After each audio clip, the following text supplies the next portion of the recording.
How are you, my friends? I hope, fingers crossed, that I get a better reception in terms of what was going on with my phone than my 4 failed attempts the other day. So I don't know whether it's going to be any better. Hopefully it will be. So here goes nothing, I guess. I was talking yesterday, or trying to talk yesterday, about the Vice documentary on Jehovah's Witnesses, and I watched it the second time with my wife Monica, and so there was a lot of takeaways from that, from sort of both of us as we were discussing what we were seeing. So I just really wanted to get on and to discuss some of those points with you. But in the meantime, which is always, it's either feast or famine when it comes to Jehovah's Witnesses, I was looking at one of the recent broadcast by Jehovah's Witnesses, and the speaker this time was David Splain, who is one of the senior members of the governing body of Jehovah's Witnesses.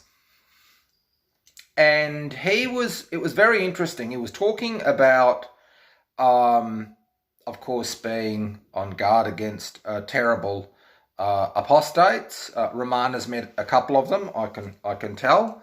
And also, please give me a thumbs up if this is coming through loud and clear, because we had more trouble than a second-hand lawnmower yesterday. So if it's coming in loud and clear, please tell me with a thumbs up, and if not, I don't know what I'm going to do.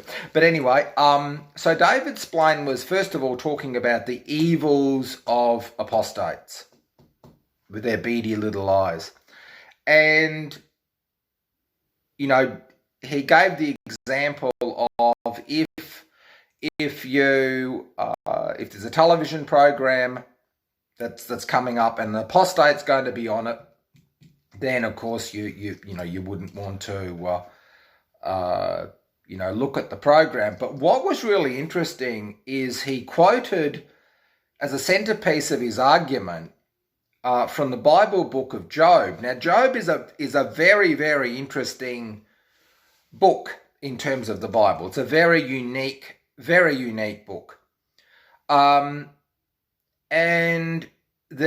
it's very interesting because you have this this play, I suppose, this drama, essentially between a very righteous person, Job, and then you have the devil in this story. You have the devil saying to God, the only reason why Job wants to worship you is because you're protecting him, you're blessing him, he's rich, he's got lots of, material goods, he's got lots of children, let me at him. So in the story, God says, yeah, okay, no worries. And all of these afflictions come upon him, which were undeserved. And then there's this stanza where Job has these apparent comforters, and they come to Job, and instead of supporting Job, this is in the biblical story, they go about basically blaming him. It must have been something that he did. Now, I thought that it's amazing that as those of us who have campaigned for years about the processes, policies, and actions coming from the governing body and its inhuman behaviour towards victims of sexual abuse, isn't it interesting that David Splain would go to Job? Because those of us who have suffered have felt that these maledictions that have come upon us, and especially when you speak out, don't you feel like everything has been taken away from you, and you don't understand, like, what have you done? And when you go to the elders, instead of them being comforters for you, spiritual helps and aids to rehabilitate you and help you and to understand what's happened to you, they blame the victim. So I thought it was really interesting, just from a side point, that when it comes to their manipulation even of scripture. It's catastrophically bad. But getting back to the Vice program,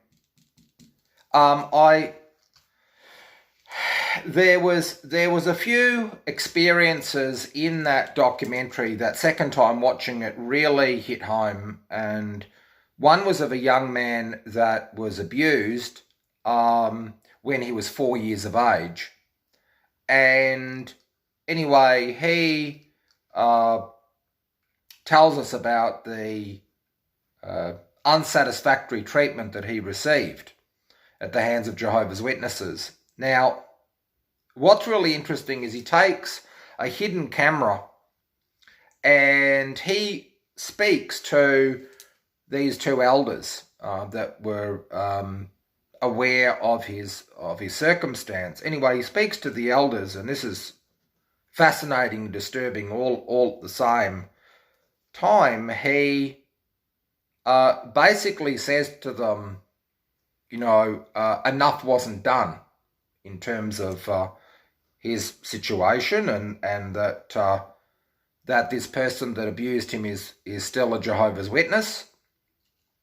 And one of the elders snaps at him and basically says, well, that his own daughter had been sexually abused. Now, it doesn't tell us in the documentary who the perpetrator was, but certainly there is a chance that the perpetrator of the sexual abuse of this elder's daughter was actually a Jehovah's Witness. That's possible, okay? I think probably probable at that. And then when the young man presses the point, very respectfully, extremely respectfully, he presses the point, the elders say, well, I wrote it down. Well, that's all that we could do at the time. So basically, their lack of action is justified by Watchtower policy. Now, to make things worse for this young man, when he very respectfully presses the elders over, what they're going to do going forward, the safety of other children, the elder, this is the main one that was talking in this hidden video, once again sort of snaps at him and sort of starts waving his hand around, and he says something to the effects of, where's your head at? What are you thinking?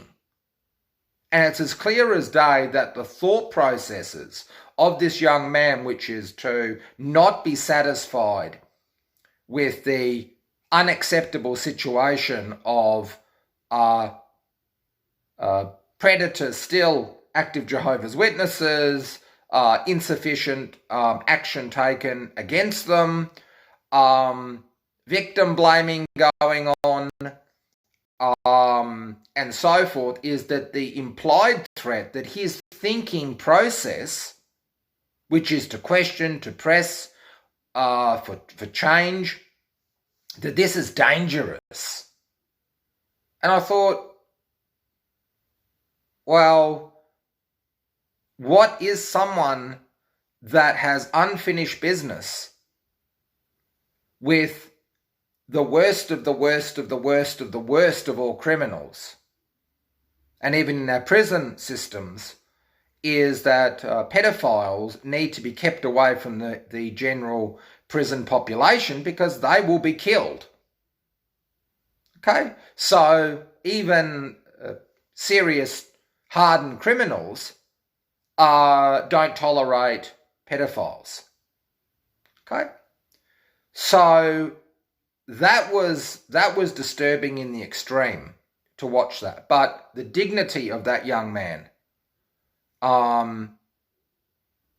was incredible. And I've said this and I'll say it again, is that we, especially those of us who have the privilege of speaking out, our behaviour has to be nuanced, it has to be respectful, it has to be of the highest standard. Otherwise, we're just going to be accused as being just rabid, unintelligible apostates. Okay? And that young man, he demonstrated that. He demonstrated self-control where no self-control was needed. Okay? The second, and may I say, Monica made some really great points, and I wrote them down because her opinion really matters in these things. And she is someone that has an extensive professional history of organisational change. That's her field. And she said, I asked her what her feelings were about it, and she said that it was a culture of bullying, and that there was the feelings and the experiences, the unique experiences, that's what Monica said, the unique experiences of the individuals were not recognised, and worse than that, they were encouraged not to speak out and to change the equilibrium, the balance of the organisation, because every time you have disputation, it is disruption. Okay, so that's what Monica sort of looked at: the culture of silence, a culture of bullying, and also we spoke about basically the grading systems of abuse. So you go there, and I've spoken about my own experience. The wife of this notorious pedophile at the Sunshine Coast, when she was confronted by other Jehovah's Witnesses about the behaviour of her husband, she said, "Oh, but it was only touching." Okay. Okay, you minimise things. And this elder sort of, by saying, "Oh, well, you know, my daughter was abused as well, you know, we got over it. You know, the old suck it up, sweetheart, you know, big deal. You know, don't cry over spilt milk." That is a culture of bullying at the worst, of the worst kind.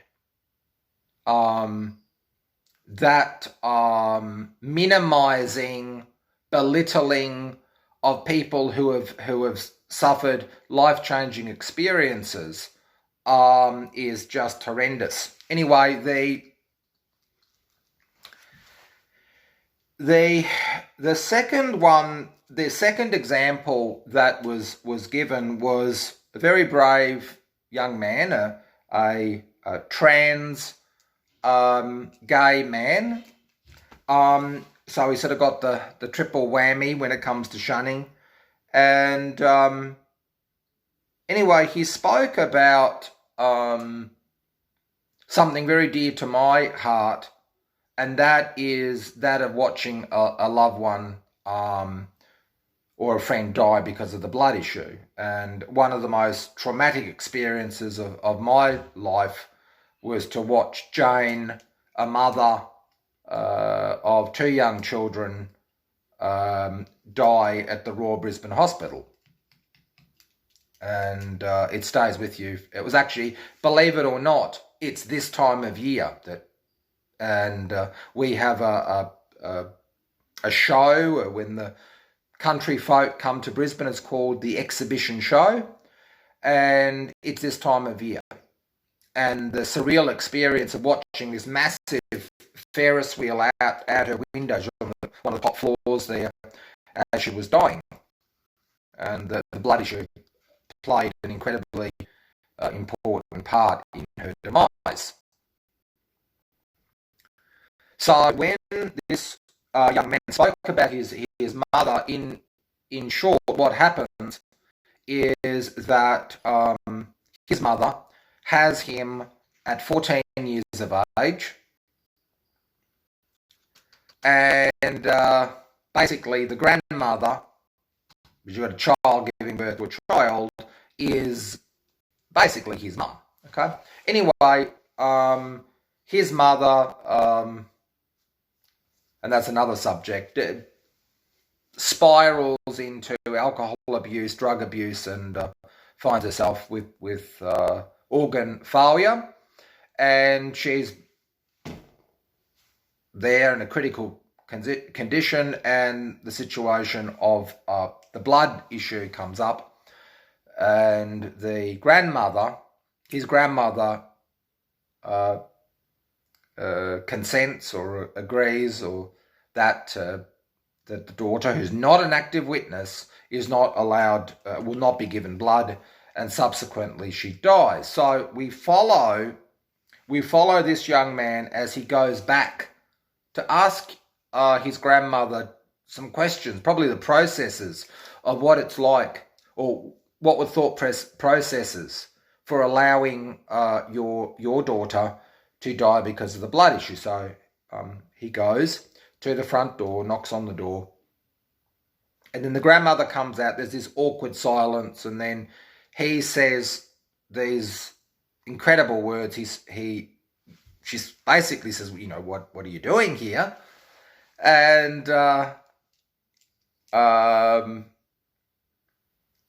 he says, I just haven't seen you for so long. I'd really like a hug. Imagine that. Just a sign of, of love. And that seems a little bit too much for poor old Nan to muster. But anyway, she does that. And anyway, it cuts to the question of his mother dying, and the grandmother refusing to give the blood transfusion. And I wrote this down because in my studies, I've always been very interested in language structures and hypnotic language structures and storytelling. And the excitement in that storytelling. And it's interesting because when the grandmother's just talking as if it were an average conversation piece with the grandson, it's low and monotone. And then when the question of the passing of his mother and her daughter, and dying because of the blood issue, there's this excitement in her voice. And if it wasn't so deadly serious, it would be comical. And she says, with this strangulated vocal cord, she says, oh, but she's going to be resurrected in the paradise. And you're thinking, so while the viewer can discern what that is, but one thing is, there is an excitement that whatever has happened is nothing compared to this apparent glorious prospect of living forever in paradise, and 100% that the daughter's going to be there. So any false step that's happened, and the acceleration of her death, or actually causing her sudden death, somehow is made obsolete because of this paradise promise. Now, what this young man says is really interesting, and it is really important for us, and I'll take this on board for myself, because I often ask myself the question, what can I do? What can I say? What actions can I take to get people to wake up? Because it's a life and death situation. How can I get them to understand that that what has been held out by the governing body of Jehovah's Witnesses is not life everlasting, but it's actually quite the opposite. It is a life of missed opportunities, not just here, but even a spiritual connection can never be attained with lockstep agreement with the governing body of Jehovah's Witnesses. And I often ask myself, what can I do? What can I say? How can I present this? What's the best way? But this young man makes a profound statement, absolutely profound statement. He says of their faith, of Jehovah's Witnesses' faith, he said they're willing to kill each other for their faith. So parents killing children and children killing their parents, and parents being willing to kill their own young children in the process of in their faith. And that's profound. That's what we're dealing with. Okay? And it's done, as in with the case of Nan, with this joy. Yeah, of course, yeah, sure, we bad things happened, and yeah, we definitely killed her, but you know what? She'll be in paradise.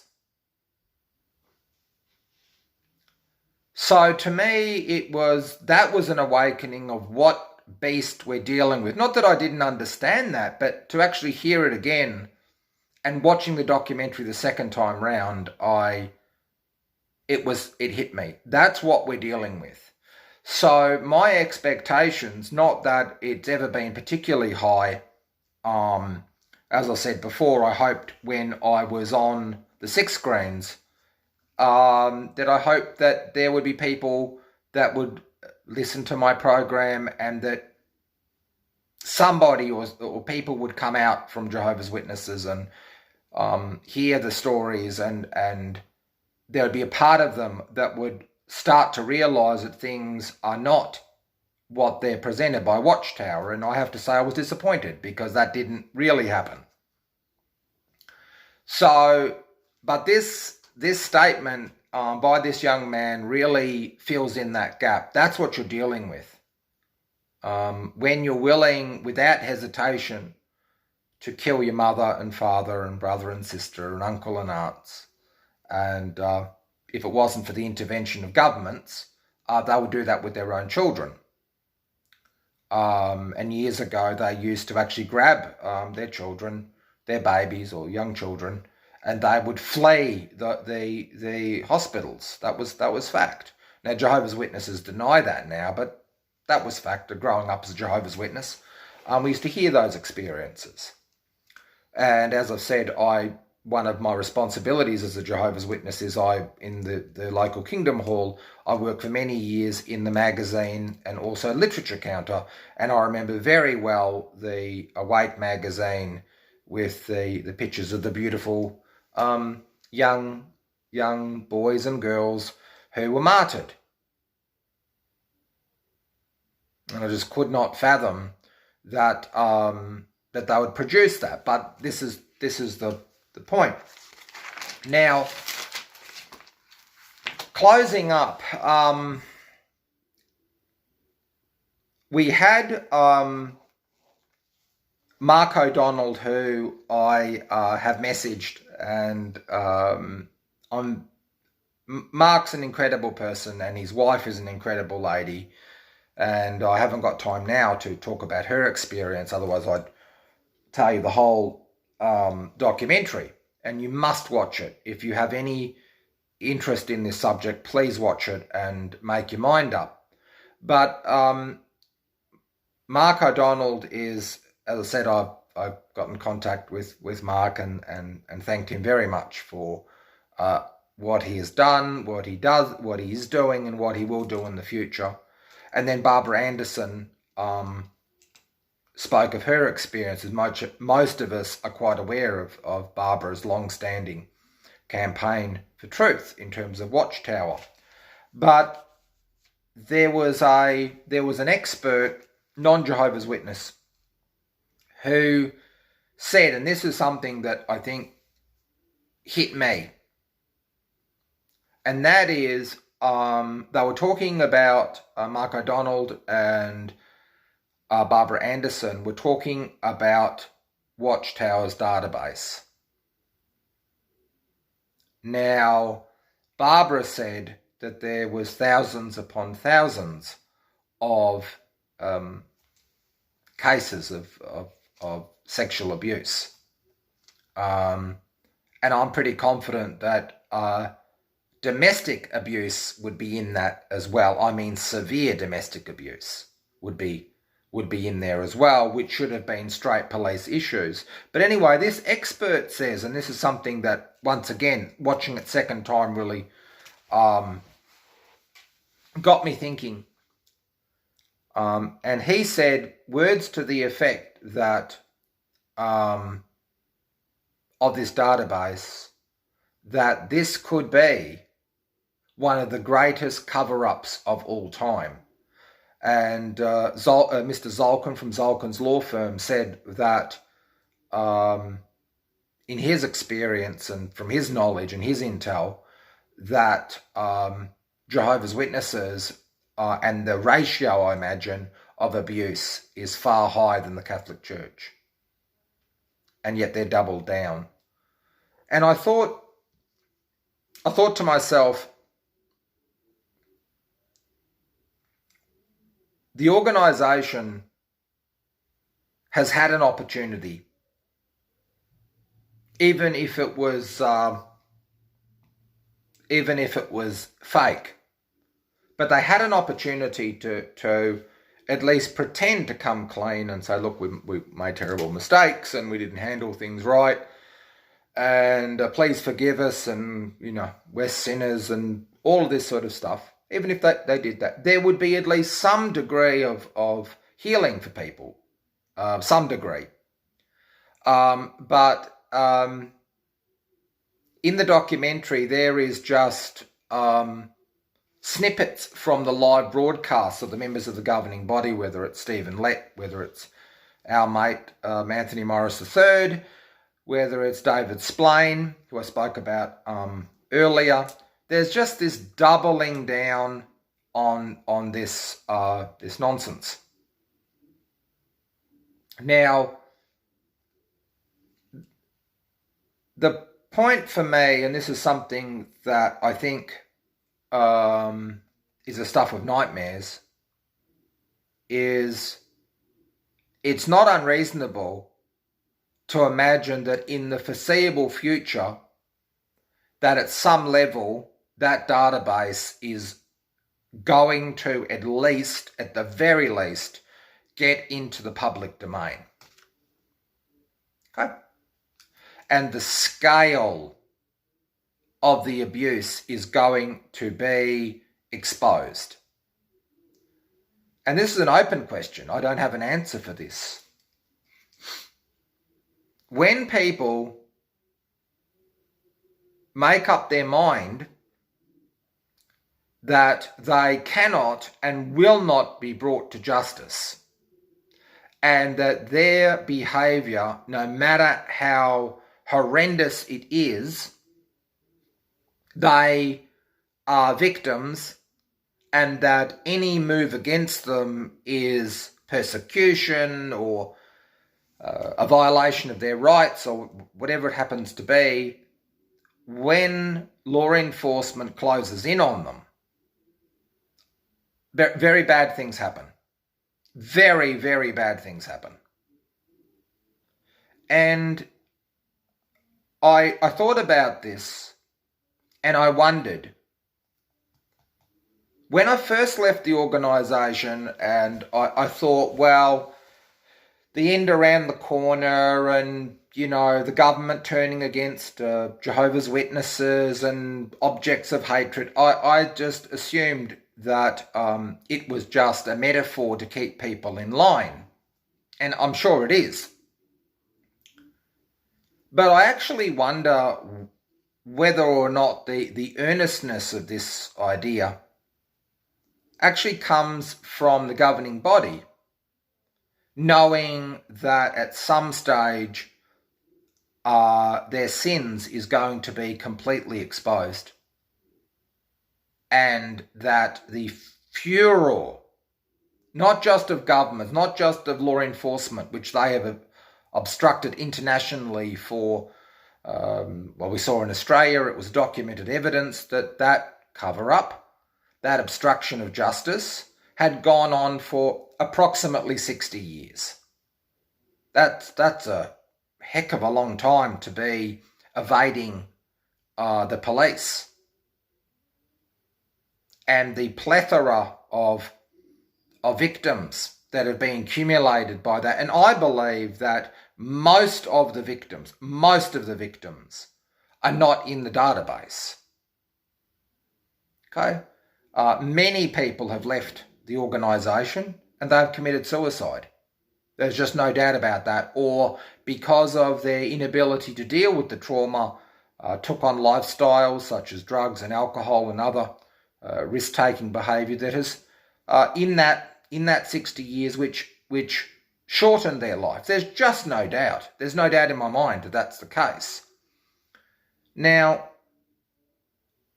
I just wonder, with Watchtower and its obsession with the go bags and their videos, which they did show in the documentary of the fresh-faced Jehovah's Witnesses standing in the park as the SWAT team with the machine guns approaches them, waiting for the Lord Jesus to come down and to snatch them away at the last minute. I really wonder what genuinely is going to happen, because even if, as I said, the organisation, the governing body, had have approached the issue and tried to cut their losses and whatever it is, made some overture to the government, to the victims, try to paste over it to some extent, maybe when this expose comes out, that the impact would be lessened a little bit. But their complete doubling down on that is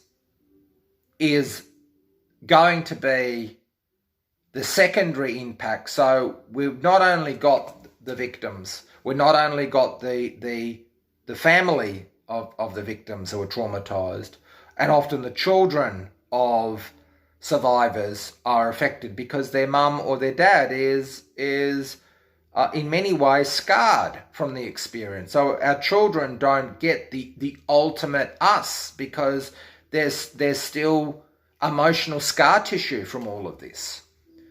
So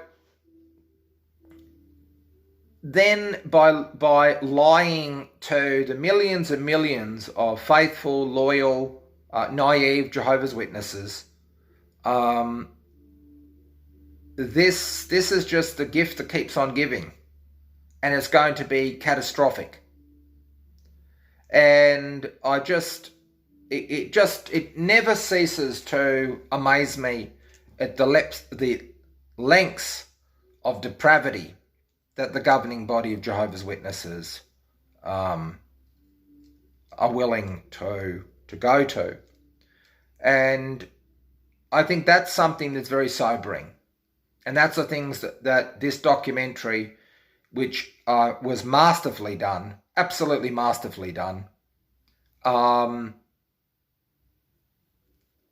just opens the door just a little bit further.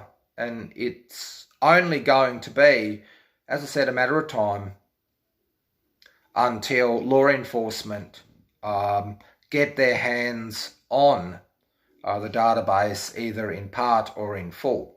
There was also in the documentary, there was a couple who were breaking into the Kingdom Halls of Jehovah's Witnesses and actually taking those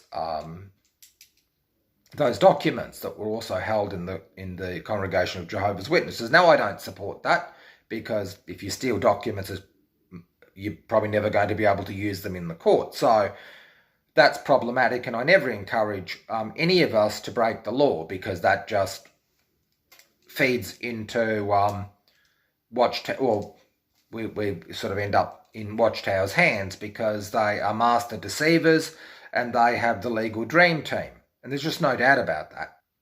So, as I said, our behaviour really has to be first class, because anything that we do is definitely going to be criticised and scrutinised and twisted and turned for the sake of keeping people in.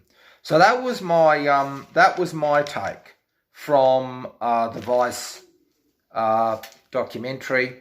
Hopefully the phone is better today, because I tried 4 times yesterday and it wasn't very successful. So I moved upstairs to the back room, so I'm not in my office. So I just hope that is encouraging to you. I hope that that's food for thought. And as I said, I am very grateful to everybody that participated in that documentary. I thank Barbara Anderson. I thank Mark O'Donnell, who are just incredible people for their life-saving work. And it is something that, as I said, it's an impossible task. Really, it's an impossible task. We're never going to wake up any huge amount of people until essentially it will be too late.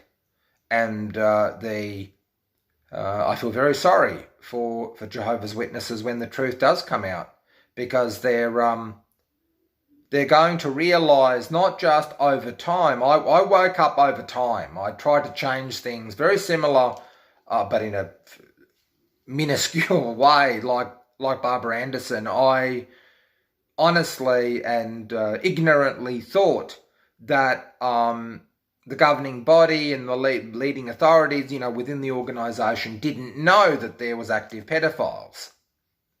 I mean, how ridiculous is that? And I thought that things could change inside. And it wasn't until I gained enough knowledge to realise that this wasn't just an isolated thing. This was normal. It was normal for Jehovah's Witnesses. There was pedophiles literally in every second congregation, whether they're active or former pedophiles or had committed crimes previous to becoming Jehovah's Witnesses. And really the odd person out was not the pedophiles, it was actually me. And this organisation that claims that they are the sole representative of Almighty God on earth,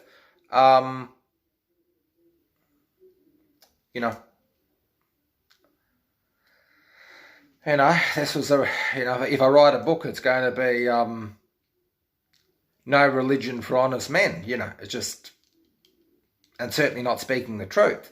So, as I said, it's people like Barbara Anderson, and Mark O'Donnell and his wife, and all the other people that appeared in that documentary.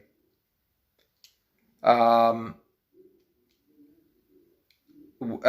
life-saving. And when you think about the hatred and the spite that's issued at us as apostates, and you have the likes of Anthony Morris III sort of, wanting us dead.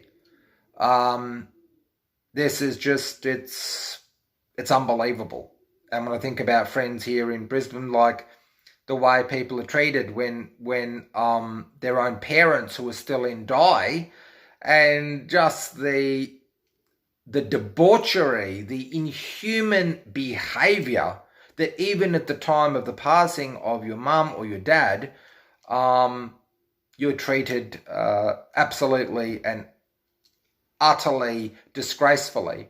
And as a closing point, Barbara Anderson spoke very passionately about how her own son has nothing to do with her, and that she doesn't even know the name of her granddaughter.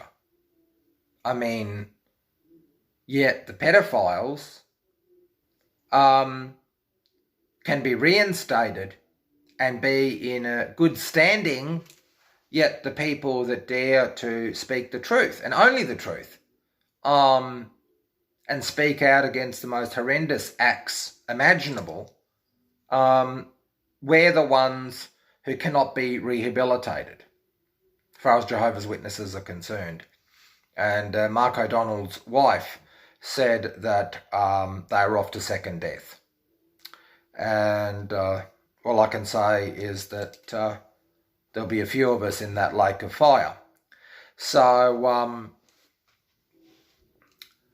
yeah, it's thought-provoking, but yet, you know, we are very fortunate that after all of these years that people are willing to listen to us, and they're willing to investigate, and they're willing to broadcast this. And we need as much help as we can possibly get to fight this organisation, because it's monstrous, and it is a factory of misery. While people are in that trance, in that hypnotic state, they're in place. But soon as they decide to leave for whatever reason, then you know, you're going to be crushed under the wheels. That's as simple as that. So it's really important for us to talk about these things. And I just wanted to say thank you very much to all of the kind words that I receive, and many people share these little videos, and many people say that they are useful and helpful. So if I can encourage you to, in your own way, whether it's just to live a healthy and happy and vibrant life in protest to Watchtower, and to raise children that are happy and cheeky and confident, then we have proven Watchtower as liars. But for those of us that have the opportunity to speak out, you know, it's to get the encouragement that I do, and I extend that to all the activists. I'm fortunate enough to either personally know most of the activists, or through association I know them as well. And to a person, they're all courageous, amazing people. So I can assure you of that any love and any encouragement that I get, I pay it forward. So it's much appreciated. So as I said, thank you very much. And hopefully we will, hopefully one day we'll be at a point where Watchtower has been brought to its knees, and hopefully we can help people to rehabilitate from this just awful corporation that peddles religion and promotes absolutely ungodly behaviour. Yeah, it's a lifetime's work, but we're up for the fight. So I thank you very much, and if this is you feel it was of interest, please pass it on to your friends. I'm Matt Christopher, and I will talk to you very soon in the near future. So thank you very much, and have a wonderful morning, afternoon, night, midnight, wherever you are in the world. Are sending unconditional love to you and your family and loved ones. Thank you very much. Bye.